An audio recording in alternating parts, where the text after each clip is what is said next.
ఇలా వస్తుంది ఉందా, ఇది 4 ఇంచెస్ ఉండాలి. ఇక్కడ పట్టం కూడా 4 ఇంచెస్ ఉండాలి. ఇలా 2 క్లాత్స్, లైనింగ్ కూడా సేమ్ అంతే. ఇప్పుడు ఒక లైనింగ్ క్లాత్ ఒకటి ఒరిజినల్ తీసుకున్నాను, 4 సైడ్స్ జాయిన్ చేసేస్తున్నాను. రివర్స్ చేసినప్పుడు కార్నర్స్ షార్ప్గా రావాలంటే ఇలా కట్ చేసుకుంది. ఇప్పుడు ఇలా 4 సైడ్స్ మనకి డోరీ థ్రెడ్ వెళ్ళాక చిన్న కటింగ్ పెట్టుకోవాలి. ఇలా పెట్టుకున్న తర్వాత చిన్నగా లైనింగ్ క్లాత్ కట్ చేస్తున్నాను. లైనింగ్ ఓన్లీ కట్ చేసిన తర్వాత ఈ లోపల నుంచి ఒరిజినల్ క్లాత్ ఇలా ఫిట్ చేసుకుంటాను. ఇలా తోసి పెట్టుకుంటే మళ్ళీ ఈ ఎడ్జెస్లో చిన్నగా స్టిచ్ వేసుకోవాలి కదా.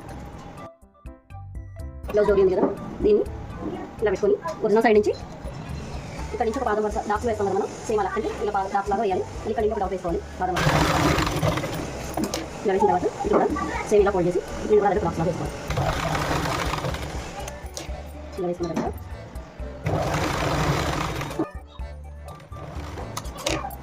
ఇలా దీన్ని పట్టుకొని